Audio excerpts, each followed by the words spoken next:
Il paraîtrait qu'une actrice porno a créé la polémique en faisant la lecture à une classe de CP. J'ai même entendu dire que cette ancienne actrice X est comédienne, doubleuse, musicienne, modèle, écrivaine, streameuse et activiste pour les droits des travailleurs du sexe. Je m'appelle Mina, Je suis Jade.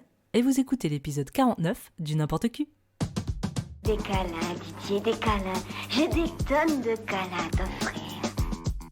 Déloque-toi. Tu retires tout, y compris le tampax. Ça manque un peu d'érotisme. Mais je ne suis pas une professionnelle, madame. Je fais ça pour développer ma personnalité. Vous savez, je les connais, les filles de votre genre. Oh, bah c'est joli ce que vous me faites voir là. Si on faisait une petite partouze. Oh, moi, plus de toi, j'ai jamais essayé. Avant de commencer, on tient à remercier nos contributeurs Patreon phares, Adrien et Morgane. Merci de votre soutien et merci aussi à tous nos autres contributeurs. Les remerciements sont dans la description de l'épisode. On espère que cet épisode vous plaira. Pour commencer la nouvelle année, on brosse le portrait d'une figure culte de l'industrie pornographique américaine, une jeune femme qui a endossé bien des rôles hors film X, focus sur Sacha Grey. On l'a répété au moins 346 fois depuis le début de cette belle émission qui est le N'importe Q.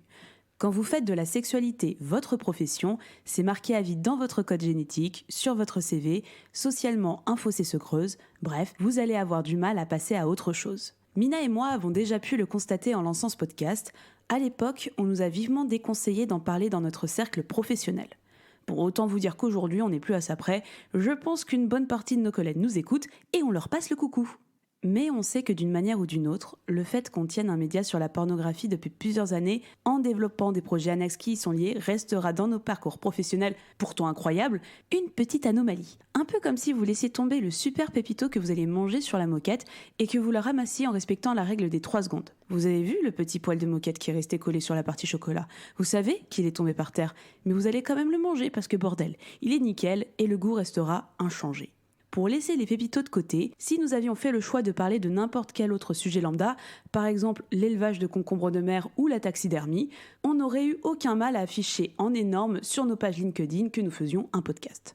Mais on a choisi d'analyser le merveilleux monde de la pornographie, donc on se tait. Pour tout vous dire, il y a un sujet abordé dans cette émission qui touche directement à mon métier et j'ai fait le choix de ne pas le mentionner pour ne pas prendre de risques avec mon poste parce que on sait jamais. On ne le dit pas à n'importe qui, on n'affiche pas ouvertement, on fait attention pour que ça ne puisse pas impacter nos travails respectifs tout en kiffant faire ce podcast. Dans notre cas, il s'agit d'une activité annexe. Nous n'en vivons pas, nous ne rêvions pas de faire ce métier enfant, vous ne voyez même pas nos visages. Mais le plus important, nous n'avons jamais pratiqué d'activité sexuelle quelle qu'elle soit. Alors imaginez lorsque vous êtes une actrice pornographique qui souhaite mettre un terme à sa carrière pour passer à autre chose. Si la transition est très difficile pour certaines, par exemple Mia Khalifa, ou plus soft pour d'autres, comme Clara Morgan, restent celles qui font le choix de ne plus exercer dans l'industrie du X, mais qui ne s'en détachent pas vraiment de leur propre volonté, tout en évoluant dans plein de secteurs très différents les uns des autres. Des sortes de Bernard Lavilliers du cul qui multiplient les casquettes tout en gardant un pied dans non plus le porno, mais la sexualité de manière générale. Vous seriez étonné du nombre de célébrités qui ont commencé dans l'industrie du X en faisant bien attention à ne jamais le mentionner, voire à étouffer cette partie de leur vie pour que leur carrière ne vole pas en éclats. Genre, j'adore le jazz, je suis fan de crooner, bim, Frank Sinatra qui a fait du porno. Quand j'étais petite, j'adorais les films de Jackie Chan, bim, il a fait du porno. Je découvre le 7e art, je tombe en amour de Francis Ford Coppola, bim, je découvre qu'il a commencé en réalisant du porno. Je m'intéresse au cinéma de Catherine Breillat, je remarque l'incroyable acteur Rocco Siffredi, bim, je découvre que... Non, je déconne, ça tout le monde le sait. Et vous remarquerez que je n'ai cité que des hommes, parce que quand on est une femme ex-actrice X, là c'est bien plus compliqué. Mais heureusement, il existe des meufs très cool qui arrivent à ne pas exclure sexualité et carrière professionnelle, tout en arrivant à prendre des chemins de traverse vers des voies qui n'ont rien à voir avec ce domaine. Qu'elles deviennent chanteuses, actrices mainstream, twitcheuses ou même femmes politiques, il y aura toujours dans la tête du grand public le fait qu'elles ont montré bien plus qu'un bout de leurs aisselles devant la caméra. Resteront celles qui l'assumeront contre vents et marées, et accrochez-vous parce qu'aujourd'hui, on va causer de Sacha Grey. I was in college and I was working 6-7 days a week, and if I was by myself, not studying, I was probably watching porn. And it was like, yeah, I like it, and yeah, I can get off, but I felt like there was a creative component missing, and I also had, different ideas of what sex was, and I felt sick. You know what I mean? I felt sick to my stomach. I'm like, I'm not supposed to think this way. I was the oldest out of all my friends to lose their virginity. I was 16 and a half. I know that's funny, but like I was a senior in high school. I kind of had this very male-driven mentality, like I don't want to love a boy to have sex with him, but at the same time I was so conflicted internally, like I didn't know, like how do I go about doing that and just feel safe and feel like I'm in control. So for me, getting in the business was a way to continue exploring those things safely, but then also I kind of just had this awakening, and I started to really understand the sexual revolution that I so idealized. Avant de commencer cette émission, Mina, un petit mot sur Sacha Grey. Est-ce que tu la connaissais ? Je sais qu'on l'a déjà abordée dans plusieurs émissions, mais est-ce que tu connaissais un petit peu plus cette personnalité hors émission N'importe Q ? Oui, alors j'avais regardé pas mal de vidéos d'elle sur Pornhub parce que juste vu que c'est une actrice porno hyper populaire, hyper recherchée, elle remontait souvent dans mon feed, surtout à une époque, notamment quand j'étais au lycée, ou en tout cas mes premières années à regarder du porno, je regardais pas mal de porno qu'on dit wrath, donc un petit peu brutal, un petit peu hardcore. C'est vrai que c'est un petit peu une grande figure de ce porno-là, donc j'ai regardé pas mal de vidéos d'elle, même si c'était pas forcément elle que j'allais rechercher. Après sa carrière hors porno, je m'y suis jamais intéressée pour être honnête parce que j'avais l'impression qu'elle avait pas fait grand-chose. Quand même quelqu'un que je connaissais parce que c'est un nom assez connu et j'ai l'impression qu'autour de moi les gens connaissaient quand même son nom même s'ils regardaient pas trop de porno.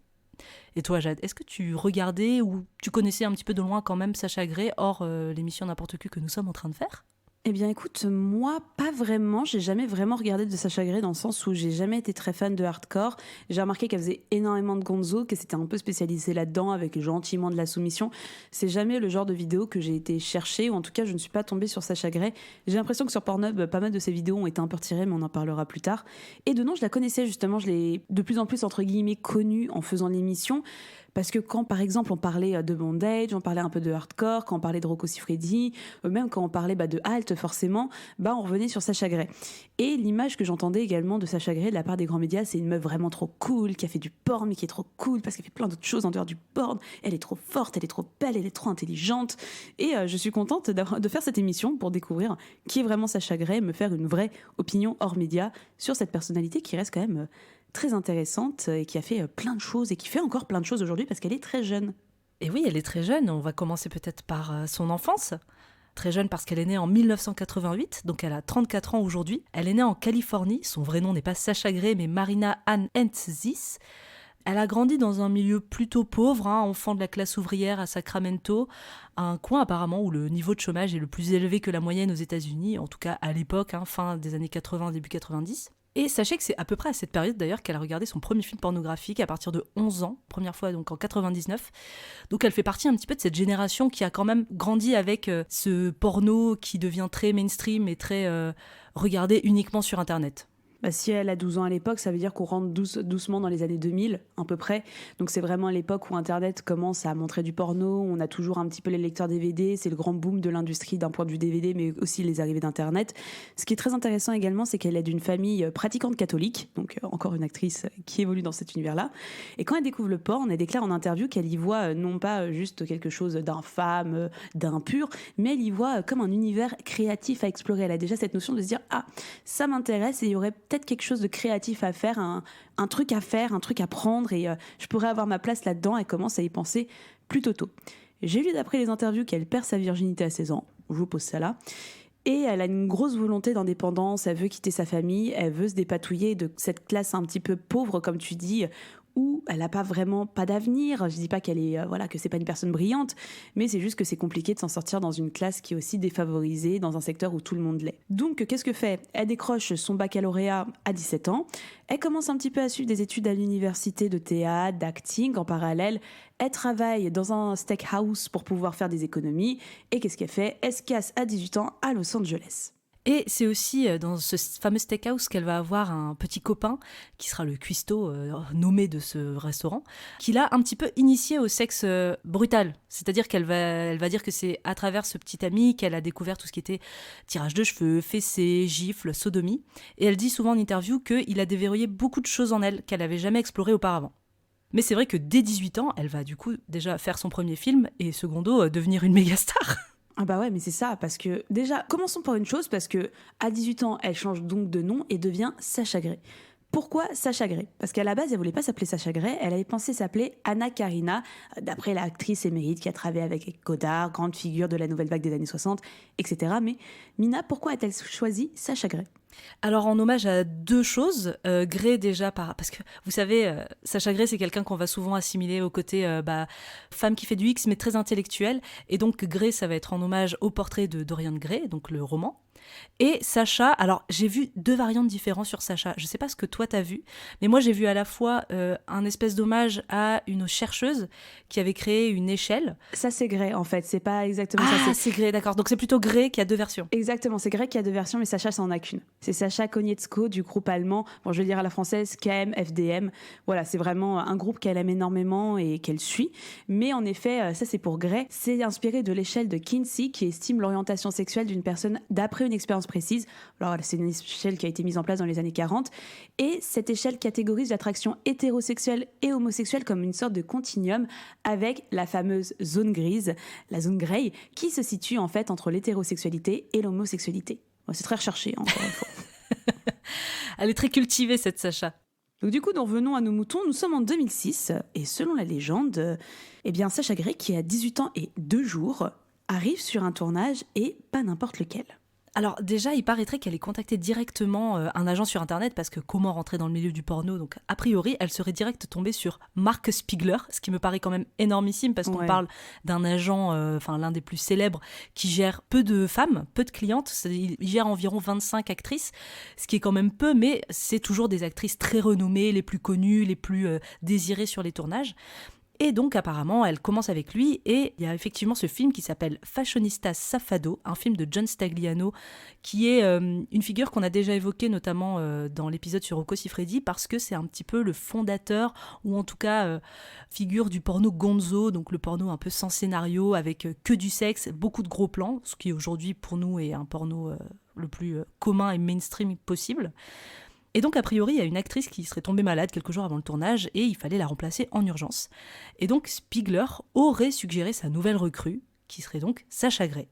Du coup, elle se retrouve dans une grande maison, dans une sorte de méga orgie. Donc en plus, vous vous dites, une petite nouvelle de 18 ans au milieu d'une grosse orgie avec plein de femmes, dont l'actrice Belladonna, dont Sacha Grey est une immense fan. Voilà, des grosses actrices de l'époque qui sont très très connues. Et en partenaire principal, le premier partenaire de Sacha Grey va pas être n'importe qui parce qu'il s'agit de Rocco Siffredi. Ouais, c'est quand même ouf. Genre, tu commences ton premier film, ta première scène, c'est Rocco Siffredi. C'est dur, hein. Oh, putain, alors déjà, ouais, je pense que c'est dur parce qu'il fait... Enfin, c'est quand même hard, lui, comment il fait le sexe avec la caméra. Mais par contre, niveau exposition auprès du public... Je veux dire, t'as quand même passé un step énorme, quoi. C'est-à-dire de rien à Rocco Siffredi, c'est quand même de quoi t'exposer très largement auprès de plein de gens. Et c'est vrai qu'elle va faire quelque chose. Est-ce que c'est le mythe ou pas ? Moi, je sais pas si tu as retrouvé cette vidéo, Jade. J'ai essayé de la retrouver, j'ai pas trouvé la scène. J'ai trouvé une interview où elle en parle, mais j'ai pas trouvé la vidéo. Eh bien, écoutez, elle fait sa petite affaire avec Rocco Siffredi. Donc déjà, faut la remettre un peu dans le contexte. C'est-à-dire que c'est une jeune fille de 18 ans. Elle est toute mince, elle est très blanche de peau, très très pâle, avec des grands yeux cerclés de noir, des longs cheveux bruns. On la remarque quand même un petit peu, on remarque qu'elle se détache des autres actrices. Et elle fait ses petites histoires avec Rocco. Et on se rend compte qu'elle commence à être un peu de plus en plus hard avec Rocco Siffredi. Elle lui donne des ordres, elle le domine gentiment parce que ça reste Rocco Siffredi. Et la légende voudrait qu'elle a demandé quelque chose de très précis à Rocco. Elle lui a demandé de la frapper dans l'estomac, ce qu'il a apparemment fait.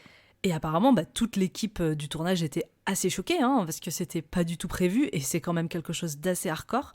Donc ça va un petit peu... Rocco, exécute la scène, et ça rend la scène de sexe encore plus intense et encore plus brutale que ce qu'elle ne l'est. Et il paraît aussi d'ailleurs qu'elle n'était pas vraiment prévue sur la scène d'orgie. J'ai l'impression que elle a réussi un peu pendant le tournage à s'immiscer là où elle le voulait. Enfin, elle savait ce qu'elle voulait faire et elle a réussi à y arriver. Bah écoute, dans une interview donnée aux Inrecuptibles à l'époque où elle faisait la promotion de The Girlfriend Experience, ils lui ont posé la question et ce qu'elle a répondu c'est « Ça m'agace un peu toute l'histoire de cette phrase, elle a été tirée hors de son contexte et c'est déplorable. Il fallait voir ça comme un exercice d'improvisation fantasmatique, aucune volonté de me faire remarquer. » Je t'avoue que j'y crois moyen. Je t'avoue que je vois ça, je fais bon bah c'est un peu facile à dire maintenant que t'es connue, mais je pense que dans une scène d'orgie où c'était la première fois, peut-être qu'elle se faisait très plaisir, je dis pas le contraire, peut-être qu'elle prenait beaucoup de plaisir à faire tout ça, mais c'est pas anodin pour moi de demander ce genre de choses et que tout le monde soit choqué, je sais pas, je trouve pas ça forcément anodin. Alors après, je pense que c'est quelqu'un qui est assez cash et qui a pas mal de culot. Je pense qu'il y a peut-être une envie de se faire remarquer, effectivement, mais j'ai l'impression, en tout cas, sa manière dans les interviews de parler de son rapport au sexe, c'est quelqu'un qui aime vraiment le sexe hardcore et ça m'étonne pas que dans l'euphorie de cette scène de sexe, de plein de choses, ça soit peut-être sorti très naturellement. Mais en tout cas, c'est vrai que c'est un peu devenu une légende, un mythe, on n'arrive pas trop à savoir ce que c'est. Je vais dire que oui, à mon avis, il y a quand même une volonté de se faire remarquer derrière. Mais en effet, pour toutes les vidéos que j'ai vues de Sacha Grey, elles semblent vraiment prendre du plaisir. Elles semblent vraiment à l'aise dans ce domaine qui est assez hardcore. En tout cas, moi, tu vois, j'arrive pas à la voir comme une actrice fausse. C'est vraiment... il y a toujours cette honnêteté, il y a toujours cette envie d'aller loin. Et justement, dans la suite de ses films, elle se fait beaucoup repérer en soumettant ses partenaires, en soumettant aussi... Elle utilise des fucking machines. Enfin, vraiment, elle rentre dans une catégorie de la pornographie où il y a peu d'actrices qui sont à l'époque... plutôt soumise, plutôt dans les clichés qu'on peut avoir de l'actrice pornographique des années 2000. Sacha Grey, elle arrive, elle bouleverse tout. C'est clair. Elle dit, moi, je vais faire ça, et j'ai pas peur d'y aller, et je kiffe ça. Et je trouve que c'est assez unique à l'époque d'avoir une actrice qui ose vraiment porter ses goûts en matière de sexe. Ouais, je suis complètement d'accord, et je pense que c'est peut-être pour ça aussi qu'elle est souvent associée à l'alt-porn, pour ce côté un peu femme qui assume une sexualité assez débridée, assez violente. Et on est aussi sur une personne, alors je me souviens plus sur cette vidéo de Fashionistas Safado si elle est épilée ou pas, mais c'est aussi quelqu'un qui ne s'épile pas intégralement la vulve. Et ça, c'est quelque chose qui a assez marqué le monde, parce que c'est pas trop... voilà ce qu'on a l'habitude avec les actrices porno, c'est plutôt des épilations intégrales, et puis tu te tais, et voilà, c'est tout. Et donc elle, déjà, elle a apporté quelque chose de différent avec ça. Aussi, ce qui était, je pense, un critère qui a fait qu'elle a beaucoup explosé, c'est qu'elle était très jeune. Oui, à 18 ans.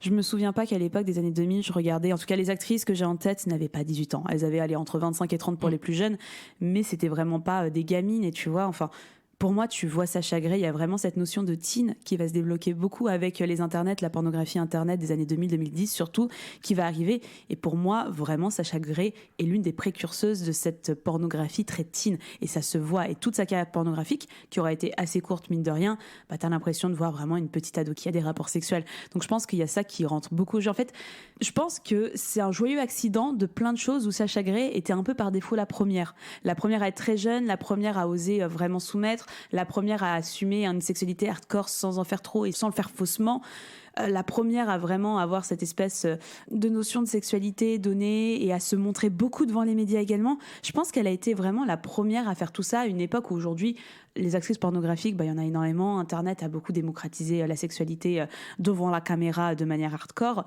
mais Sacha Grey c'était vraiment la première à mettre en image et à porter la bannière de ce genre de pratique sexuelle. En tout cas, quand Fashionistas Safado sort, c'est donc son premier film et son nom se diffuse déjà dans toute la vallée de San Fernando, la fameuse Porn Valley. Et quelques jours plus tard, on dit qu'elle est déjà bookée pour environ 4 films par semaine. Dans les médias, elle s'est vachement remarquée, même dans des médias un petit peu plus mainstream, et elle est considérée comme une future porn star. Vraiment, elle se fait remarquer en même pas 6 mois, elle a déjà tout. En 2 mois et demi après ses 18 ans, elle aurait déjà tourné à peu près 33 films classés X. Et c'est vrai qu'elle est très motivée à marquer l'industrie de son empreinte, elle le dit « Je suis déterminée et prête à devenir une marchandise qui comble tous les désirs ». Et en plus, elle apparaît dans plusieurs médias. J'ai remarqué qu'elle faisait beaucoup déjà d'interviews, que ce soit à la télévision, dans les médias, pour défendre la pornographie qu'elle considère comme un acte politique et un art. Donc en plus, c'est pas juste une actrice qui se contente de faire de la pornographie et de faire ses films, c'est qu'elle est vraiment ouverte à aller en parler. Et comme elle a 18 ans, ça fascine le grand public, ça fascine les médias de voir cette petite jeunette de 18 ans qui, au bout de 6 mois, a déjà fait des scènes avec Rocco Siffredi, fait des trucs hyper hardcore et vient en parler de manière hyper flex devant qui veut. C'est assez insolite. Tu vois, moi, ça me fait un petit peu penser à Clara Morgan, où elle a eu une très courte période dans le porno, beaucoup plus courte que Sacha Grey, mais c'était quoi ? C'était quelques mois ou 1 an C'était Clara 2 Morgan ans, je crois. C'était à peu près 2 ans. Ouais, c'est-à-dire qu'en 2 ans, elle a quand même réussi à être invitée sur les plateaux de Thierry Ardisson, de machin. Enfin voilà, elle était vraiment hyper médiatisée auprès des chaînes de télé et des radios grand public. Elle a été invitée sur le plateau de Tyra Banks, Donc en 2007, donc elle était vraiment, ça faisait 1 an qu'elle était dans le porn, et elle était invitée sur un talk show quand même grand public. C'était Tyra Banks qui était l'animatrice. Bon, apparemment, la légende dit aussi que le montage a rendu l'émission un peu dramatique sur le parcours de Sacha Grey, alors que elle a toujours assumé aimer le sexe dur, aimer ce qu'elle faisait, et elle a aussi assumé, Sacha, c'est pas quelqu'un qui a eu une enfance traumatique. C'est souvent les parcours qu'on aime bien raconter à la télévision. Elle est arrivée dans le porno parce que elle a vécu des violences sexuelles ou non, elle a été éduquée dans une éducation très rigide, religieuse. Sacha Grey, pas tant que ça en fait. Elle a un parcours de fille plutôt normal. Bon, voilà, elle a grandi dans une famille de classe ouvrière où tout n'était pas facile, mais je veux dire, elle n'a pas vécu de grands traumatismes, ou en tout cas, elle l'a jamais dit explicitement. Et c'est un discours qui plaît pas trop dans les médias, parce qu'on a envie de voir des gens qui font du porn parce qu'ils n'ont pas le choix. Oui, mais c'est ça. Et Tyra Banks, si vous voulez voir l'émission, elle est entièrement disponible sur YouTube. Je vous invite à la voir parce que c'est vraiment fascinant. Et en gros, le sujet de l'émission, c'était les adolescents dans la pornographie. Donc, tu vois, il y avait vraiment ce mot teenager qui était lâché. Et elle avait 18 ans, encore une fois. Et pour moi, 18 ans, t'es encore un peu ado. Donc, j'ai rien contre. Mais c'était vraiment le but de faire de la sensation, de dire que, bah voilà, elle était un peu exploitée par le système. Sacha Grey, elle n'était pas vraiment là parce qu'elle aimait ça. Elle fait ça parce que ça l'arrange bien d'être une petite jeune, etc. Enfin, c'est très tourné de manière, monté plutôt de manière pas mal saine, mais c'est un peu dérangeant, quoi. L'émission n'est pas humiliante, mais ça porte pas vraiment les propos que je pense Sacha Grey aurait voulu défendre devant la télévision américaine. Mais surtout qu'elle est assez trash et assez cash, je trouve, comme fille, tu vois, et c'est pas... elle va pas promouvoir le romantisme du porno, et c'est même pas le style de porno qu'elle veut faire. Par exemple, elle dit qu'elle aime pas quand les acteurs essaient de l'embrasser devant la caméra, parce qu'elle est là pour faire l'amour, elle est pas là pour être amoureuse, elle est là pour baiser. Donc voilà, elle a une sexualité très brutale, très animale, ça casse un petit peu les codes. Et en 2007, qu'est-ce qui se passe? Donc 1 an après, gros boom, elle gagne 2 AVN Awards. Donc pour rappel, les AVN Awards, c'est vraiment les Oscars du porno, pour Best Three-Way Sex Scene, pour un film qui a été tourné en plus avec Manuel Ferrara, et Best Group Sex Scene vidéo, la fameuse scène qu'elle a fait avec Rocco Siffredi. Elle gagne également 2 autres awards pour la meilleure scène d'orgie, la Teen Dream of the Year. Elle garde encore un autre award en tant que Best New Starlet. Enfin voilà, c'est vraiment l'escalade des awards pour Sacha Grey, qui voit sa consécration venir avec un nouvel AVN en 2008, celui de la Female Performer of the Year.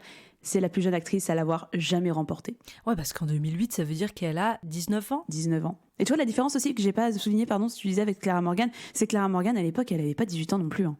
Non, elle était un petit peu plus âgée, elle avait une petite vingtaine.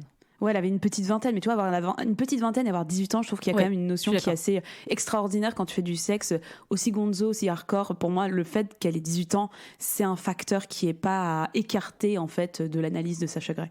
Et c'est vrai qu'en quelques années de carrière, même juste en 1 an de carrière, elle a explosé parce qu'elle aurait gagné, a priori, environ 200 000 € pour 150 films. Déjà, 150 films en 1 an de carrière, c'est énorme parce que avant l'explosion un petit peu d'Internet et de tous ces trucs gonzo qu'on pouvait faire, 150 films, c'était la totalité des films dans la carrière complète d'une femme dans le X. Mais la carrière complète. Et là, c'est juste 1 an de carrière. Donc c'était vraiment énorme. Mais c'est fou, 200 000, ça me paraît pas beaucoup. Bon, après, c'est pas les mêmes 200 000 qu'aujourd'hui, je pense que ce serait pas le cas, mais ça me semble pas beaucoup, 200 000 pour 150 films, surtout quand tu vois à quel point elle était populaire très rapidement, en ayant tourné une première fois avec Rocco Siffredi, en ayant fait des scènes avec Manuel Ferrara et tout ça. Ça me semble pas beaucoup, 200 000 pour autant de films. Quand on parle de films, c'est genre une scène, hein. Tu vois. Oui, mais c'est quand même pas rien. Enfin, tu vois, pour une actrice, je pense qu'en vrai, tu prends une actrice un peu plus mainstream, genre Belle Knox ou ce genre de choses, franchement, 200 000 pour 150 films, c'est pas ce qu'elle gagne. Tu vois ce que je veux dire?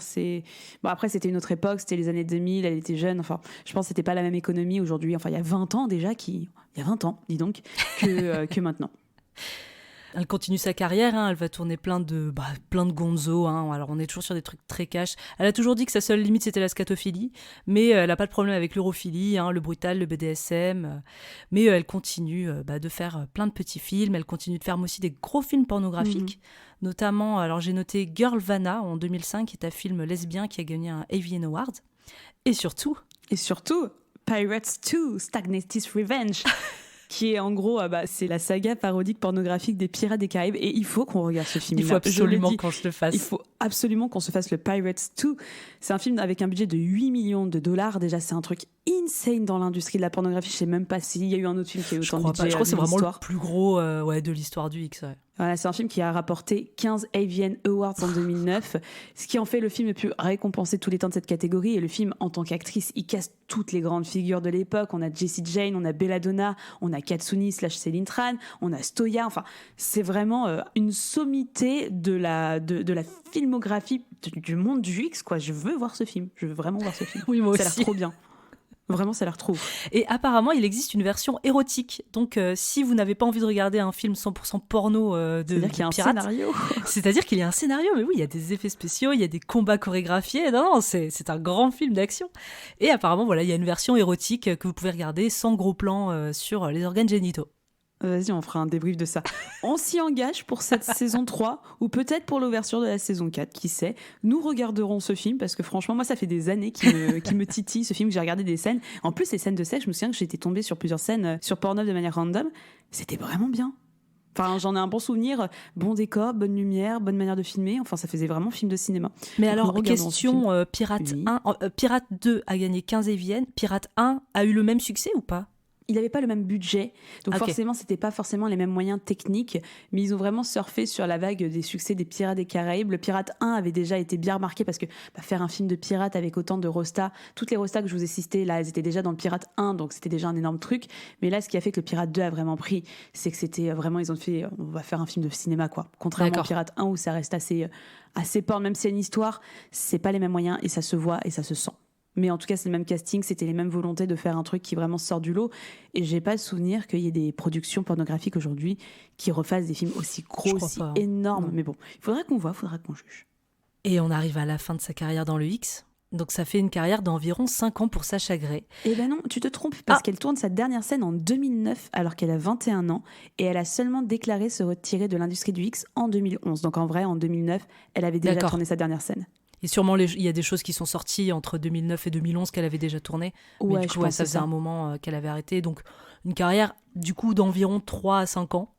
Ouais, bah même pas 3 ans, 3 ans. Et en fait, 2009, on commence à rentrer en fait dans la période où elle faisait beaucoup de modeling. En 2009, elle a commencé à avoir des gros contrats avec des magazines, avec des marques de haute couture, ce genre de choses. Ce qui fait que elle s'est détachée un peu naturellement du X et je pense qu'elle a pris la décision radicalement en 2011 quand elle voyait que ça commençait à marcher pour elle d'arrêter le porno. C'était aussi en 2009 où elle a sorti son premier film. Enfin voilà, on va en parler dans la suite. Mais c'est vraiment en 2009 qu'elle commence à multiplier les expériences hors porn. Et je pense qu'en 2011, elle s'est dit c'est bon, j'ai assez de street cred pour pouvoir me détacher du porn, arrêter et faire autre chose. Et le journal The Guardian a comptabilisé d'ailleurs qu'elle a fait une carrière d'environ 270 films. Et donc, on va passer à sa carrière post-porno parce qu'elle ne s'arrête pas là, la vie de Sacha Grey. On commence par l'acting. Par l'acting, moi j'ai mis la musique parce que j'ai l'impression qu'elle a commencé la musique pendant le porn. Ah bah allez, on va commencer par la musique, c'est parti. Donc niveau goûts musicaux, Sacha Grey, elle se définit comme une grosse fan de David Bowie, mais elle est également très fan de musique rock, un petit peu métal et surtout de musique expérimentale. Ouais, alors moi j'ai vu la création de ce groupe à Téléciné en 2008, donc en pleine période de pornographique pendant sa carrière. Pareil, style punk, club, métal. Elle définit elle-même le groupe comme, je cite, du bruit expérimental. Bah oui, je confirme. Je confirme. Le premier album, il sort en 2011, mais c'est de courte durée puisqu'elle quitte le groupe en 2013. Voilà, Sacha Grey, en termes de musique, elle est guitariste, elle sait composer, elle sait chanter, elle est parolière également. Voilà, c'est un petit peu une touche à tout qui est vraiment passionnée par la musique alternative et expérimentale. Mais le fait qu'elle quitte son groupe à Téléciné ne l'empêchera pas de popper un peu partout à partir de 2012 dans plein de petits groupes à droite à gauche. Toi, t'as remarqué quoi, Mina, de ton côté ? Alors moi j'ai surtout noté que c'était une DJ régulière, donc c'est Ouais. même plutôt indépendant, quoi. Elle est pas en groupe, mais voilà, depuis 2010... elle fait DJ, alors je sais pas trop où, ni dans quel contexte, mais en tout cas, elle postait régulièrement ses sons sur SoundCloud jusqu'à il y a quelques années. Ça s'est un petit peu calmé depuis. Et là, dernièrement, ce qu'elle s'est fait remarquer, c'est une reprise avec le musicien Raymond White, qui est connu sous le pseudonyme de Pig, où elle interprète le tube That's the way, I like it, de Casey and the Sunshine Band, avec une première sur Pornhub, donc comme quoi on s'éloigne pas non plus totalement du porn. Je trouve pas ça anodin comme choix commercial. Et je vais être très honnête et très cash, Sacha Grey ne chante pas très bien, Sacha Grey n'est pas très glorieuse, et cette cover, elle est vraiment très bof. Enfin, je vais être peut-être très méchante, je ne connais pas les qualités de DJ de Sacha Grey, je n'ai pas écouté son SoundCloud, mais franchement, de ce que j'ai entendu pour le reste, je suis désolée, mais c'est pas très bon. Que même en 2018, elle a quand même 10 ans, soi-disant, de musique derrière elle, et quand je l'entends interpréter That's the Way, je fais... Mais qu'est-ce qui se passe ? Enfin, c'est vraiment pas... On l'a écouté avant cette émission, Mina l'a découvert avant cette émission. Mina, que penses-tu de cette reprise ? Dis donc, toi qui l'as écoutée il y a 20 minutes. Non, franchement, elle chante pas très très bien, c'est très mou, mais c'est très fidèle à l'image que j'ai d'elle. Tu sais, ce côté un petit peu mou boudeuse, pas très expressive, c'est un petit peu pareil en chanson. Et pourtant, j'ai remarqué qu'elle a posé sa voix quand même pour d'autres sons, pour d'autres groupes, enfin, genre, c'est un peu une chanteuse, quoi. Bah ouais, faudrait bien qu'elle le démonte, parce que pour moi, j'ai un peu à me rendre compte. Désolée, mais souviens-toi de Clara Morgan, nous en avons parlé aussi de sa carrière musicale. Je trouve que Clara Morgan est meilleure chanteuse et musicienne, ou peu importe, que Sacha Grey. De très loin, enfin, Clara Morgan... Tu vois, il y a les musiques des années 2000 qui ne pardonnaient pas. C'est vrai. Et il y avait son album de reprise de jazz, on était surprise, on était agréablement surprise. L'album était vraiment sympa. Même si elle n'avait pas la voix de l'année, faut dire ce qui est. Moi, je trouve cet album plutôt sympa. Et quand j'entends des lives à ses cabarets, je trouve qu'elle s'en sort bien, franchement. Mais Sacha Grey, moi, je suis désolée, il n'y a rien à sauver pour moi. J'ai écouté vraiment beaucoup de ses musiques. J'ai écouté avec son groupe à Téléciné. J'ai écouté la reprise That's the Way. J'ai écouté plein de choses où elle bossait en collab. Pour moi, il n'y a rien qui va. Enfin... C'est pas bon, et c'est pas parce que tu es Sacha Grey que ça va devenir magicalement bon. Voilà, c'est tout ce que j'ai à dire. Elle m'écoutera peut-être pas, donc ou sinon elle viendra me démonter la gueule, écoute. C'est pas très grave. De toute manière, j'ai pas l'impression que ça soit des grands succès non plus, tu vois. Sa carrière musicale, on sait qu'elle fait un petit peu des choses à droite à gauche, mais c'est pas des groupes ou des titres qui ont explosé dans les charts. Exactement, et tant que ça la rend heureuse, qui sommes-nous pour juger ? Exactement. Mais on va passer à l'acting maintenant, parce que au-delà d'être une actrice pornographique, Sacha Grey a réussi à devenir une actrice un petit peu plus mainstream, particulièrement avec son premier film non X en 2009 qui s'appelle The Girlfriend Experience de Steven Soderbergh. Et qui est Steven Soderbergh, Mina ? Qu'on rappelle un petit peu parce que c'est un grand monsieur du cinéma américain. Mais oui, c'est un grand monsieur, mais c'est Magic Mike, non ? Oui, c'est Magic Mike, exactement. J'ai fait, attends, c'est Ocean, c'est la saga des Ocean's 11, Sex Crime Vidéo aussi, non, un truc comme ça. Ouais, Solaris, que j'aime bien. Ma vie avec Liberace, tu l'avais pas vu sur mes conseils ? Non, je l'ai pas vu. Ah, c'est pas toi qui l'as... Non, c'est une copine. Non, c'est une autre copine qui l'a vu, qui est un très bon biopic sur Liberace. Mais j'ai marqué en énorme. Mais surtout, Magic Mike. Et le troisième, il va sortir en 2023. Oui, mais il a fait aussi Erin Brockovich. Ouais, c'est ça. Donc il a quand même un petit rapport à la sexualité. D'ailleurs, je crois que c'est lui qui avait fait une sortie par rapport à DC et tout le fait que ça manquait un petit peu de sexe et de choses un petit peu naturelles. Ouais, c'est pas le seul. Oui, c'est pas le seul, mais je crois qu'il a fait partie un petit peu de cette team-là. Donc voilà, il a un rapport. Lui, il est assez décomplexé sur le sexe. Et c'est vrai que rien que dans Magic Mike, on en parle assez pas mal. Très bon film, allez le voir. Oui. Le deuxième, est-ce qu'il vaut le coup ? J'ai vu que non, je crois que j'ai vu le deuxième, mais j'en ai plus beaucoup de souvenirs. Magic Mike XXL. Oui, mais j'ai trop hâte de voir le troisième. Je veux vraiment qu'on aille le voir au cinéma. Oui. Magic Mike 2, il est pas mal, mais le premier, il est vraiment extra. C'est vraiment le meilleur. Ouais. Et c'est vrai que du coup, il va faire appel, a priori. En fait, il l'aurait remarqué via un long article qui a été fait par le Los Angeles Magazine sur Sacha Grey, qui l'a comparé à Jenna Jameson, qui est une ancienne actrice X et femme d'affaires, qu'on surnommait la reine du porno, qui était très célèbre dans les années 90-2000. Et donc, via cet article, Steven Soderbergh découvre Sacha Grey et l'aurait casté pour son prochain film, donc The Girlfriend Experience. Le film sort en 2009, elle a le rôle principal. Et ça raconte quoi ? Ça raconte l'histoire de Chelsea, une call girl de luxe à Manhattan, qui offre bien plus que du sexe à ses clients. Elle leur propose d'être pour eux la compagnie d'un soir. C'est la Girlfriend Experience.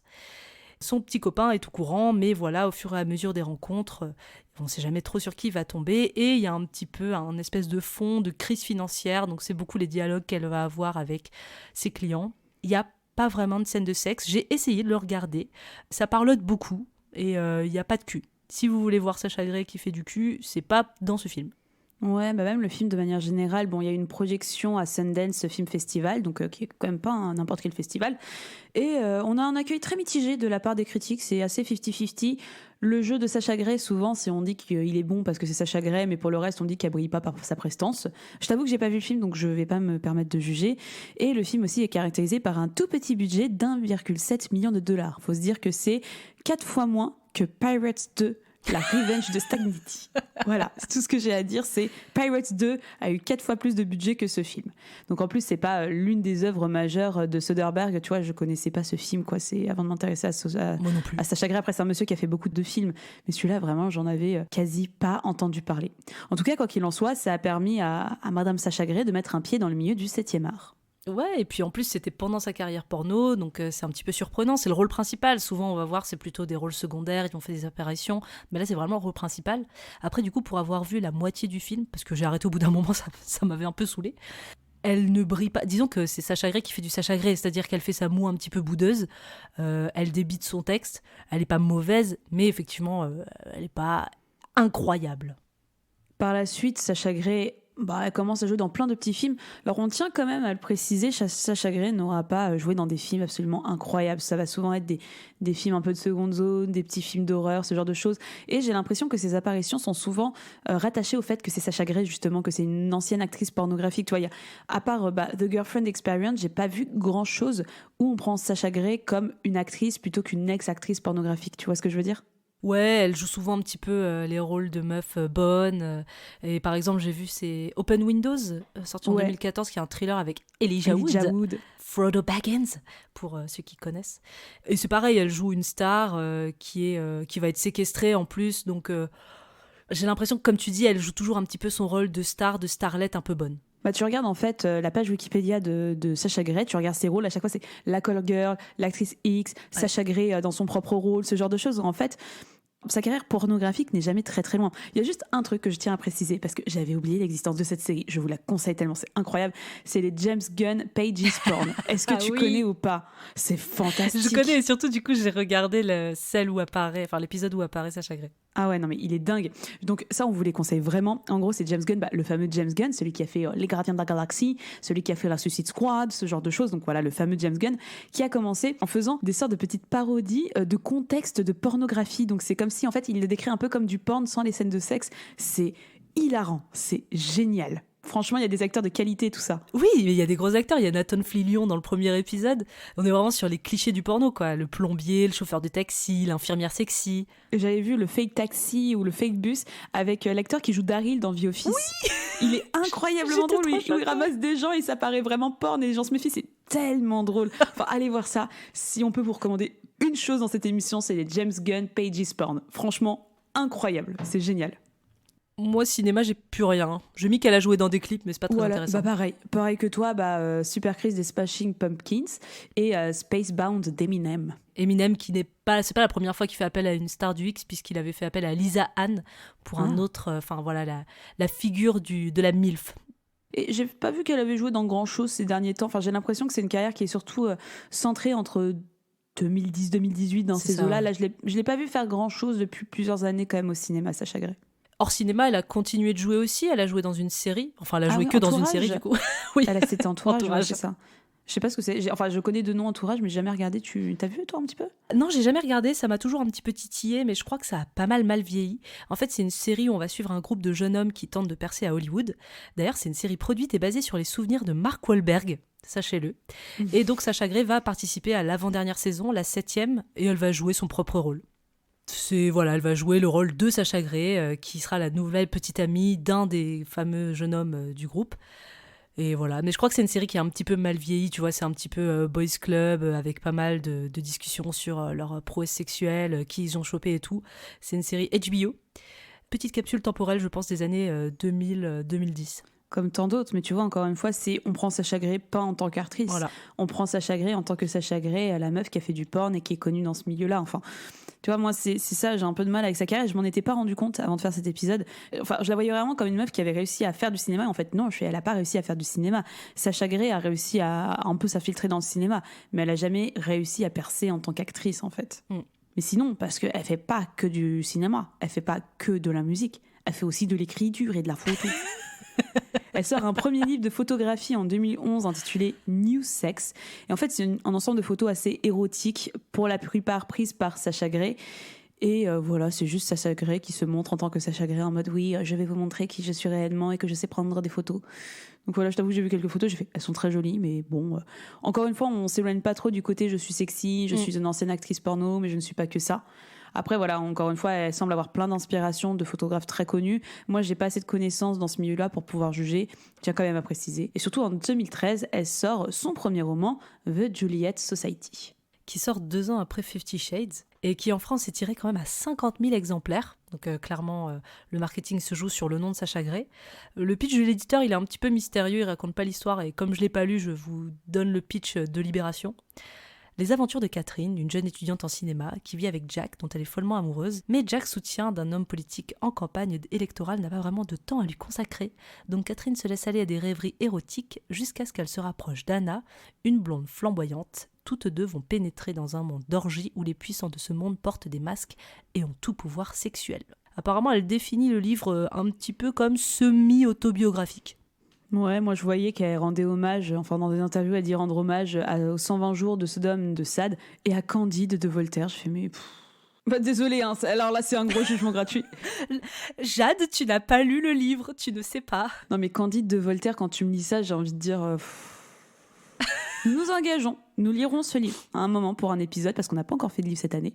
Nous lirons ce livre, on vous dira ce qu'on en pense. Et franchement, quand je vois Candide de Voltaire, je fais c'est peut-être chercher un petit peu loin pour ce qui me paraît être un petit peu du Eyes Wide Shut. Enfin, je dis ça, je dis rien. Mais oui, je n'ai pas lu le livre. Ouais, encore une fois, on verra. Et les 120 jours de Sodome... j'ai lu Sade, pour le coup, j'ai lu beaucoup d'œuvres de Sade, et il y a le film de Pasolini, 120 jours de Sodome. Bah, j'espère que c'est pas trop inspiré de ça, parce que c'est quand même des grands seigneurs qui vont prendre des petits jeunes dans plein de villages pour leur chier dans la gueule, littéralement, pour les violer et pour les tuer à la fin. Donc j'espère que c'est pas trop un hommage à ça. Je pense que c'est pas tout à fait la même chose. Ça doit être peut-être qu'elle prend cette référence parce qu'il y a le côté un petit peu irrévérencieux, un petit peu choquant, sans arriver jusqu'à faire des viols sur des enfants. Mais tu vois, pour moi, en fait, c'est un peu le problème que je vais avoir avec Sacha Grey. On en parlera un petit peu en deuxième partie de l'émission. Mais j'ai quand même l'impression qu'elle sort beaucoup de références qui sont des bonnes références. Et je ne le dément pas.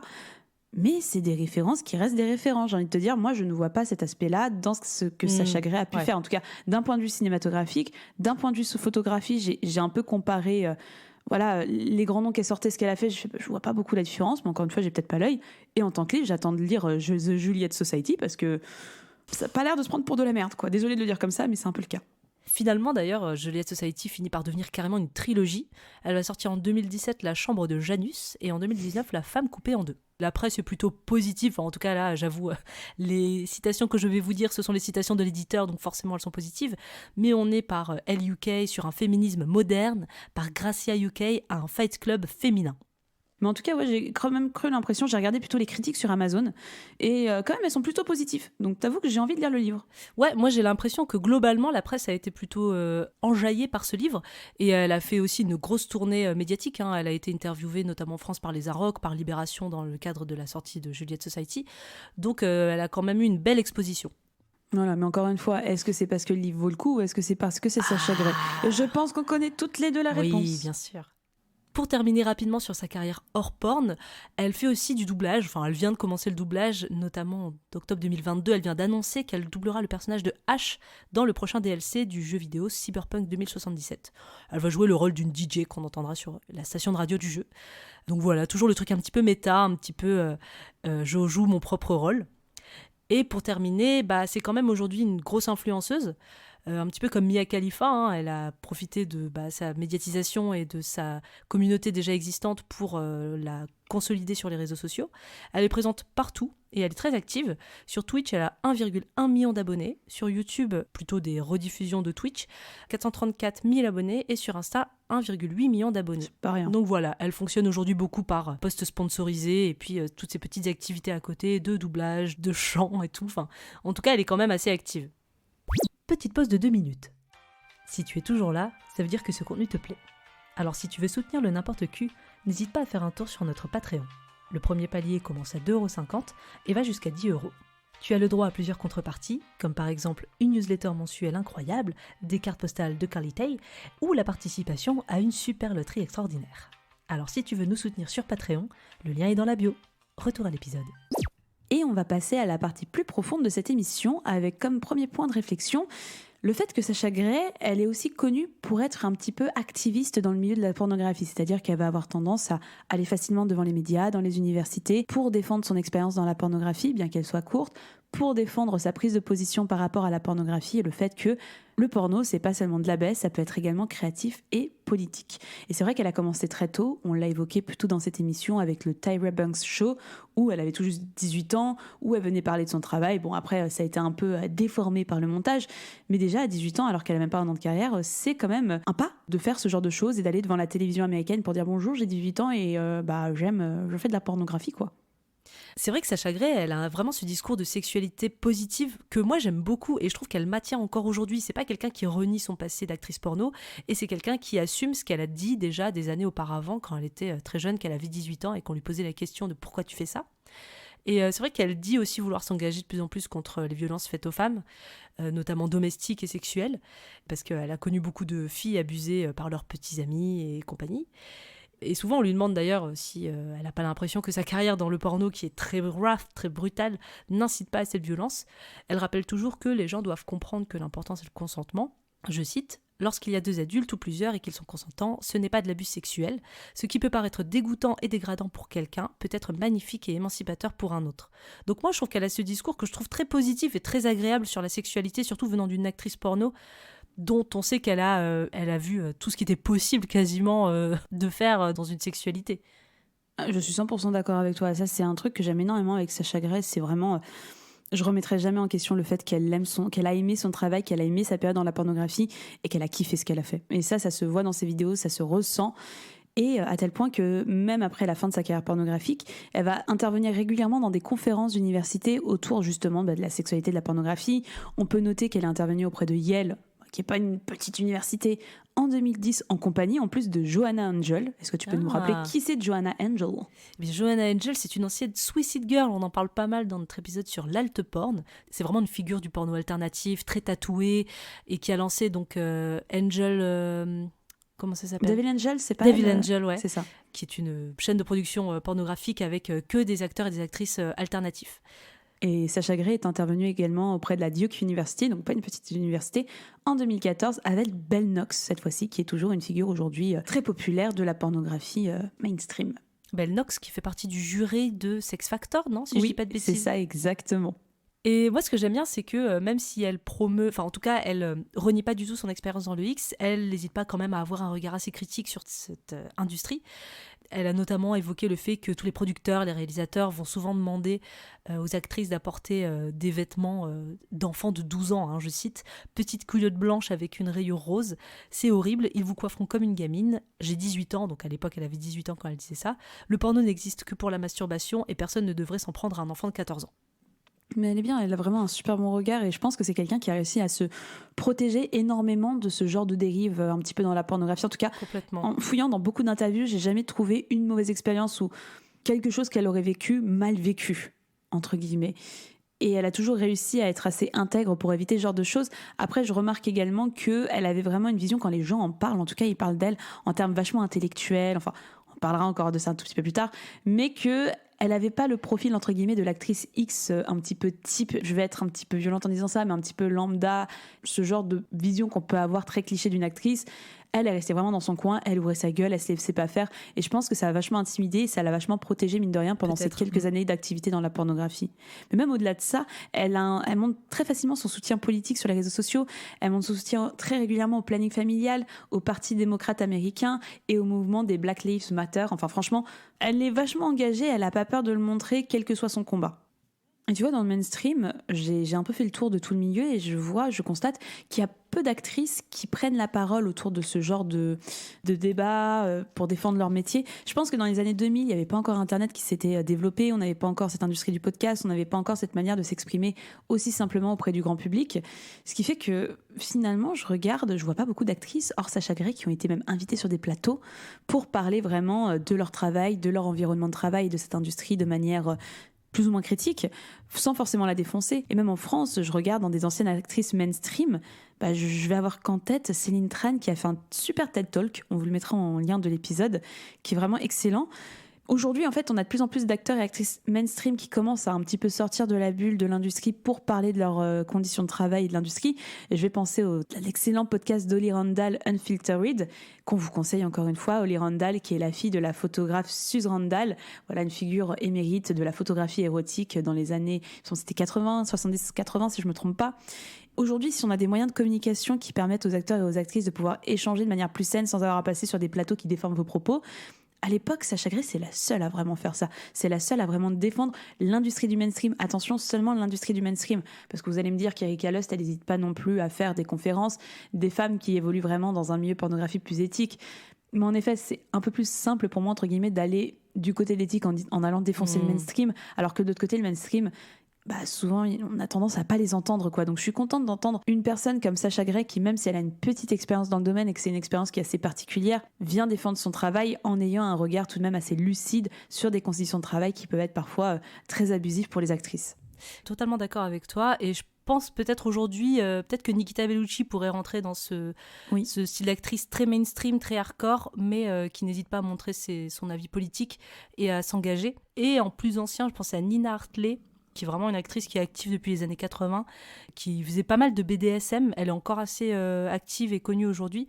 Et elle, c'était plus discret. Effectivement, c'était pas trop auprès du grand public, mais c'était plutôt un engagement en termes syndical dans l'industrie X hollywoodienne. Et si on veut remonter même un petit peu plus loin, après ça va aller à contre-courant, ça va être plutôt Linda Lovelace, la fameuse actrice de Gorge Profonde, Deep Throat, qui est devenue activiste anti-porn vraiment et qui a brandi cette bannière mais pendant des années jusqu'à la fin de sa vie en disant que c'était mal. J'ai davantage l'impression qu'on entend plus parler des gens qui défendent ce secteur parce qu'on sait que la publicité négative c'est ce qui marche le mieux. On aime les histoires de drama, on aime les histoires d'abus, on aime tout ça forcément. On aime tout ce qui est creepy et l'industrie pornographique c'est une industrie qui est réputée même aujourd'hui encore une fois comme creepy, particulièrement en France. Mais par contre, en France, je trouve que ça bouge quand même gentiment, hors Journal du Hard, parce que forcément, c'est leur domaine de prédilection, la pornographie.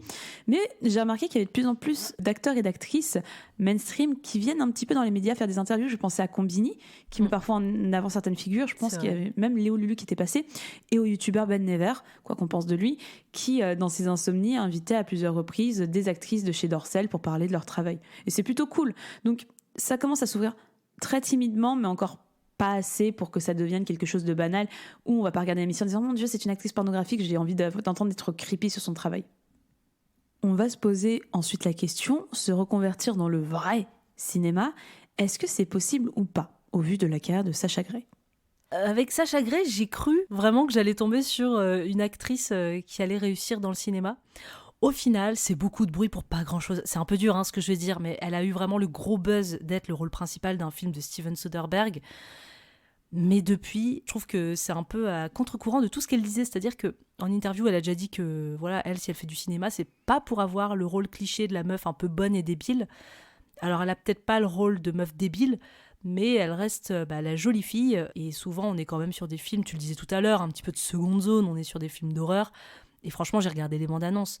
Open Window, elle est séquestrée, forcée à se dénuder devant la caméra. Will You Rather, c'est un film d'horreur. Elle joue la meuf super bonne, sans cœur. Girlfriend Experience, elle joue une call girl. Donc finalement, tu sors pas trop de ton rôle, c'est un petit peu dommage. Et je trouve que ce n'est malheureusement pas un exemple d'actrice du X qui a réussi à se tourner et à vraiment faire une carrière dans le cinéma traditionnel. Non, je suis 100% d'accord. Moi, je vais être plutôt pessimiste sur cette deuxième partie. Déjà, je considère que c'est difficile pour une actrice pornographique de se reconvertir dans un secteur qui n'a rien à voir avec le sexe. J'ai pris des exemples qui sont plutôt français, c'est-à-dire Céline Tran, alias Katsuni, qui est devenue coach sexo et éditrice de BD érotique pour les éditions Glénat. Je crois qu'elle l'est plus à présent, mais on a Brigitte Lahaye qui tient une émission chez Sud Radio sur les relations intimes et sexuelles. Donc encore une fois, on n'est pas loin. Richard Allan, le fameux queue de béton, qui est devenu chocolatier érotique en faisant des chocolats en forme de pénis. On a Clara Morgan qui reste dans un univers également très érotique en tenant un love shop. Enfin, tu vois, moi déjà je vois les exemples français, je fais toutes ces personnes qui ont œuvré dans le monde de la pornographie ne se détachent pas en tout cas de la sexualité à 100%. Je pense que c'est pas possible parce qu'on leur rebalancera toujours dans la gueule, mais toujours qu'ils ont fait du porn, que la sexualité, ça a été leur manière de payer leur loyer, qui est un métier tout à fait respectable, moi je trouve, mais malheureusement, aux yeux du grand public, ça ne s'efface pas. Et je trouve que c'est difficile de faire une reconversion en excluant la sexualité de ton parcours professionnel. En tout cas, j'ai pas trouvé d'exemple en France de personnes qui ont réussi à le faire. On va peut-être avoir un peu Ovidie, mais même Ovidie, encore une fois, elle est toujours connue telle qu'elle, quoi. Il y a toujours un côté sexuel qui revient. C'est un peu particulier quand même. Je pense que c'est la bonne manière de faire, de conserver cet aspect sexuel, parce qu'après tout, vous êtes des professionnels du sexe, donc se reconvertir dans tout à fait autre chose, tout en restant médiatisé, c'est compliqué. Donc soit tu disparais complètement des médias et du grand public pour faire absolument autre chose, en espérant que ça te poursuit pas trop dans ta carrière hors exposé au grand public, que si tu travailles en banque, tu te fasses pas trop emmerder. Et pour repartir sur les exemples un petit peu d'acteurs et actrices pornographiques qui sont passés par le cinéma traditionnel, je trouve que la plupart des exemples, c'est un film qui va faire un peu le top titre parce que, regardez cet acteur porno très connu qui fait un film avec une grande actrice. Mais c'est tout. Tu vois, je pense à James Dean, qui depuis est plutôt connu pour des accusations de viol et de maltraitance par plusieurs de ses ex et partenaires à l'écran, dont Joanna Angel d'ailleurs, qui a joué dans le film The Canyon avec Lindsay Lohan. Il était genre le premier rôle, donc ça a un petit peu fait du bruit quand même. On a, comme tu disais, Rocco Siffredi qui a joué dans Romance. Il y a Tabata Cash qui a joué dans un film aussi. Enfin, ils ont un film, mais c'est tout. Mais après, ils n'ont jamais non plus explicitement dit que leur ambition, c'était de devenir un acteur et une actrice du cinéma traditionnel. Non, mais tu vois, c'est pour ça que moi, il y a cet aspect sexuel où, moi, je sais pas, je suis actrice, je me sentirais un petit peu, je sais pas, peut-être c'est moi qui suis trop impliquée, mais ça me saoulerait en fait qu'on veuille de moi juste parce que je suis la porn star du moment et que voilà, mon rôle va quand même se résumer à je me mets un peu à poil et je suis un peu sexy, tu vois ce que je veux dire? Je trouve ça un peu réducteur même de la part du 7e art, pas de la part des acteurs de faire ce choix de faire un film, c'est leur choix et je pense qu'il est tout à fait convenable et ils sont sans doute éclatés à faire leur film. Mais je trouve ça vraiment, c'est un peu les traiter comme des bouts de chair et se dire vas-y, on va faire le buzz en prenant quelqu'un, en prenant une actrice ou un acteur pornographique. Je trouve ça très dédaigneux en fait de la part des producteurs de faire ce genre de choix. Mais en fait, le mieux, c'est peut-être de continuer dans un truc sexuel ou non, érotique ou non, mais d'être maître à bord de sa propre carrière. C'est vrai que comme tu parlais tout à l'heure de Céline Tran qui a vraiment ses propres trucs, Brigitte Lahaie qui a sa propre émission, Mia Khalifa qui a son propre OnlyFans. Enfin voilà, c'est peut-être au final comme ça que tu arrives à le mieux t'en sortir. Ouais, mais si tu veux te faire connaître dans une industrie qui est déjà très saturée, et ça, Sacha Grey l'a dit à plusieurs reprises qu'aujourd'hui, elle aurait jamais pu percer dans une industrie qui est autant saturée avec Internet, qui dégueule de pornographie. Je pense que tu es obligé de passer par une industrie un petit peu plus mainstream si tu veux te faire remarquer, avoir au moins un coup de pub avant de pouvoir avoir assez de fanbase pour pouvoir créer ton propre OnlyFans, ta propre industrie, et avoir une fanbase assez solide pour pouvoir en vivre. C'est compliqué quand même. Et moi, je me suis penchée un petit peu plus dans l'univers de la série. L'exemple que j'ai trouvé, ça va être Chloé Cherry dans Euphoria, donc la fameuse série avec Zendaya, où là encore, tu vois, j'avais entendu parler de ces actrices. Pourquoi ? Oh mon Dieu, c'est une ancienne porn star qui tourne dans Euphoria. Mais j'avais vraiment entendu parler d'elle dans ces termes-là. Et j'ai pas vu Euphoria, donc je sais qu'apparemment, c'est une très bonne série, il faudrait que je la regarde. Et j'avais d'autres exemples où, dans Game of Thrones, quoi, et tu vois, j'avais trouvé un listing de 6 anciennes actrices porn qui ont tourné dans Game of Thrones, pour faire quoi ? Pour faire des putes. Donc au bout d'un moment... Tu vois, enfin, encore une fois, tu auras toujours ce statut de star de la pornographie qui te collera à la peau et au cul, quoi qu'il arrive, et on te demandera toujours de te dénuder devant la caméra. Et ça m'énerve un peu. Et aussi, à l'inverse, faut dire que l'inverse est possible, c'est qu'il y a beaucoup d'actrices qui ont commencé dans le porno et l'érotique avant de devenir très mainstream. On va penser à Sylvester Stallone, on va penser, j'ai évoqué dans ma chronique Francis Ford Coppola, Jackie Chan, Frank Sinatra. Vous avez également Catherine Ringer, elle est plutôt connue. Madonna aussi, non ? Madonna, je suis pas sûre, j'ai pas trouvé. Madonna, je vais pas crois qu'elle a m'aventurer. fait un peu d'érotique avant. Oh, après, Madonna, ça a toujours été une personnalité sulfureuse. Mais on a Fabrice Lucchini. Voilà, et lui, c'est... Pardon ? Lui, c'est vrai. Mais lui, c'est vrai. Il a vraiment fait du porn. Emmanuel Béard, qui a fait également de l'érotique. Hélène Mirren, qui a aussi fait de l'érotique. Hugh Jackman, pareil pour le milieu gay. Enfin, voilà. C'est quand même possible de commencer dans le porno, enfin, de mettre, un pied dans le porno. Mais il faut vraiment que ce soit un orteil. Il faut que vous le sortiez très, très vite et que vous supprimiez cette partie de votre vie si vous voulez que ça marche. Parce que sinon, ça ne marchera pas. Et on va terminer en se posant la question, Sacha Grey mérite-t-elle son statut d'actrice culte mainstream ou est-ce que c'est sa carrière post-porn qui la porte ? Alors non, déjà la deuxième question, je vais dire très clairement non.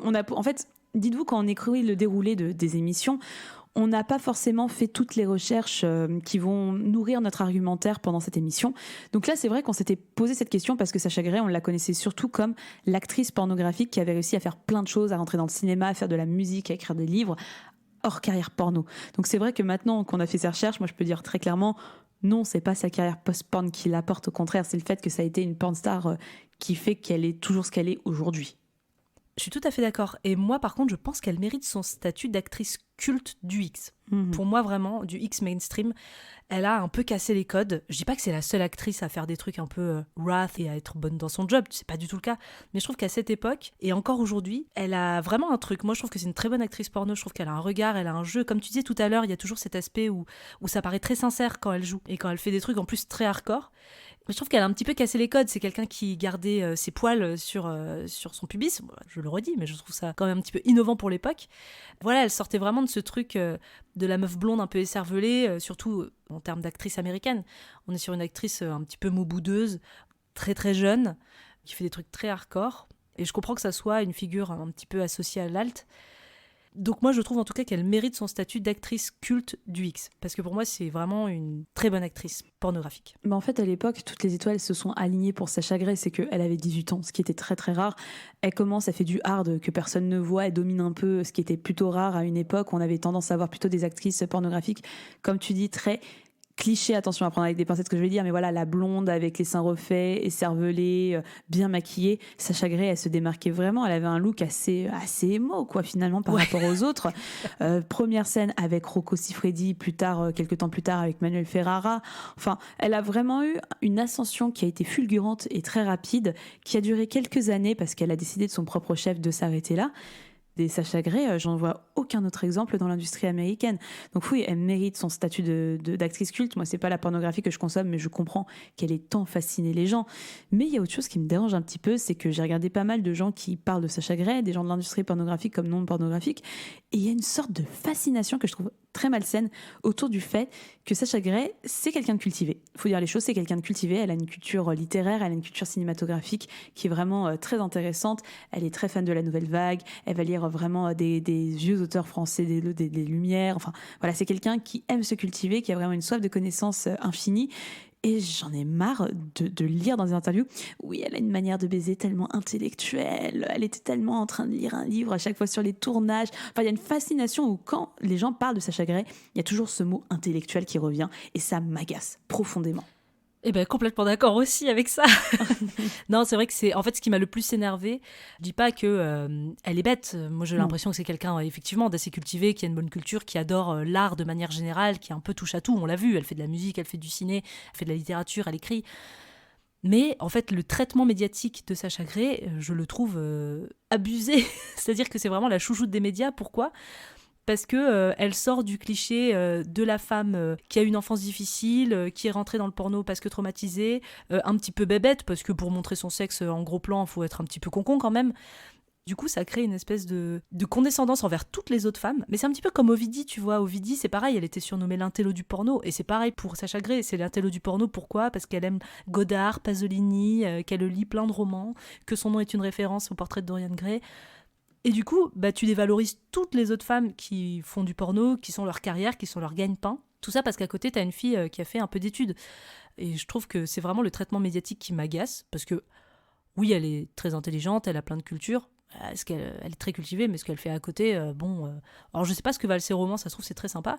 Elle est un peu touche à tout, mais elle a pas fait grand-chose non plus au final. Il y a rien de très marquant dans sa carrière, à part sa carrière pornographique. Enfin, j'aime pas trop la manière de la traiter de féministe du porno et intello du porno, parce que c'est une manière d'insulter toutes les autres femmes et de les dévaloriser comme des meufs un peu teubées. C'est un peu ça, et tu sais, t'as un peu l'impression que les témoignages, les éloges que j'ai vus porter envers Sacha Grey, ça venait pour l'essentiel d'hommes, faut dire ce qui est. Et là, j'ai essayé de retrouver l'article des Inrock, l'interview de Sacha Grey, où c'était l'époque où elle faisait The Girlfriend Experience, donc elle était venue en promo pour le faire. Alors malheureusement, le site est shut down, mais il y a tout un truc en fait au début des Inrock. Je sais plus qui a écrit cet article, mais c'est un journaliste très connu aux Inrock, et franchement j'avais lu ça, j'ai fait mais c'était sur quelle planète quoi, faut arrêter. Enfin, je vous aurais bien lu un extrait, mais tout est shut down, c'est pas grave, on vous mettra le lien en description. Mais il y a toujours ce truc en mode mon Dieu, elle fait du sexe et elle aime lire, mais elle est fascinante cette femme, tu sais, c'est un peu comme ça, tu fais mais vous êtes con, enfin. Tu sais, moi je trouve ça hyper réducteur, hyper malsain, que ce soit pour Sacha ou pour les autres actrices. Je fais, mais il faut arrêter de voir des actrices pornographiques comme des écervelées. Il y en a plein qui ont de la culture. Et comme tu dis, Ovidie, c'est aussi un cas où moi je vois toujours qu'on l'appelle aujourd'hui l'intello du porno. Je fais, non mais il faut arrêter quoi. Enfin, on peut avoir de la culture et aimer la sexualité et la pornographie. C'est vraiment trop réducteur. Et je trouve ça problématique, ou même quand on décrit son jeu, il y en a qui le disent d'intellectuel, donc j'aimerais bien qu'on m'explique ce qu'est un jeu intellectuel parce que ça m'intéresse. Parce que si c'est juste, enfin, elle a un jeu, je vais pas dire le contraire, elle a une manière de regarder la caméra, elle a une manière de baiser, elle a une manière de kiffer ça qui est très particulière et qui est unique. Mais quand je dis oui, même dans sa manière de regarder la caméra, elle est intellectuelle, je fais mais qu'est-ce que tu racontes, ça veut rien dire. Ce que tu dis n'a aucun sens. C'est voilà, t'as l'impression qu'il y a une sorte de figure de proue, enfin d'éloge qui est montée, enfin c'est limite une légende d'une déesse quand les gens en parlent. Et je fais mais faut peut-être se calmer quoi. Enfin, je sais pas, moi ça me mettait très mal à l'aise quand je cherchais des interviews d'elle. Mais avec tout ça, Mina, est-ce que ça t'a excité, Sacha Grey? Eh bien, sa carrière ne m'a pas excitée tant que ça, sa carrière post-porn. En revanche, je suis allée revoir du coup pas mal de vidéos d'elle porno disponibles sur les tubes. Et moi, je trouve qu'elle a quelque chose et je trouve que c'est une très bonne actrice porno qui fait des vidéos très excitantes. Donc oui, en re-regardant des vidéos porno de Sacha Grey, même si aujourd'hui le style très wrath brutal n'est plus du tout ce que je regarde régulièrement, je trouve quand même qu'elle est très excitante. Et toi, Jade, est-ce que ça t'a excité ? Non, pas vraiment. Parce que d'une part, ce genre de pornographie ne m'excite pas. Je vais pas dire ne m'excite pas parce que j'aime bien un petit truc de temps en temps, mais c'est pas forcément la pornographie vers laquelle je me tourne. Sacha Grey, je trouve c'est une femme vraiment sublime. Je trouve qu'elle est très intéressante. Je reconnais qu'elle a un jeu, mais c'est pas forcément quelque chose qui correspond à mes goûts. Encore une fois, c'est de la pornographie mainstream. Je trouve qu'elle est quand même tournée plutôt pour un public masculin que féminin, et c'est là où je sens que je ne suis pas concernée quand je vois Sacha Grey qui lèche des toilettes, Sacha Grey qui domine des hommes, qui domine Rocco Siffredi en disant tape-moi dans le bide. Voilà, je vois que je ne suis pas le public cible, je vois qu'en plus je suis pas forcément très attachée à ce genre de pornographie, donc je vais avoir tendance à dire non, j'ai pas du tout été excitée par sa pornographie, même si je reconnais qu'elle est très intéressante et qu'elle peut être excitante, en tout cas pas pour moi, et pour sa carrière post-porn. Je suis déçue parce que je m'attendais vraiment à la voir briller dans des domaines, et tu sais, plus mes recherches passent, plus je fais cinéma, donc ok, je me suis un peu emballée. Musique, j'écoute, je fais ah oui, en effet, c'est pas terrible. Littérature, j'ai pas lu, mais ça a l'air chouette. Et je fais finalement, c'est pas quelqu'un qui a brillé tant que ça. C'est vraiment une légende du X plus que quelqu'un qui a réussi à se créer une vraie carrière hors pornographie. Sachant que même sa carrière hors porn, elle est toujours rattachée à la sexualité, à la pornographie. Donc même ça, on n'est pas face à une personnalité qui a réussi à s'en détacher. Je m'attendais à ça. Donc peut-être que j'avais un peu trop d'attentes et que je suis un peu déçue en ça. Mais ouais, voilà, c'est Sacha Grey, ça restera une personne qui a brillé de par son parcours plutôt que de par sa musique qui reste fortement discutable et également ses rôles au cinéma. Merci de nous avoir écoutés. On espère que cet épisode vous a plu et qu'il vous a permis de faire plus ample connaissance avec Sacha Grey. Si vous avez aimé cet épisode, vous pouvez nous soutenir en mettant 5 étoiles sur Apple Podcasts et Spotify. Pour en savoir plus, vous trouverez toutes les références de l'émission dans la description de l'épisode. Si vous écoutez régulièrement le N'importe Q et que vous voulez nous soutenir, le lien de notre Patreon est en bio. Rendez-vous sur notre Insta @n'importeq pour être au courant des prochaines émissions. D'ici là, on se dit à dans 2 semaines. Allez, ciao! Julien, la route est longue, hein? Bon voyage, Maurice. Nous préférons rester ici. On va s'en donner à cœur joie. Salut, je vais me faire bourrer toute la journée, j'ai trouvé la queue qu'il me faut. Peut-être est-ce que vous la trouverez vous aussi. Hey, ciao.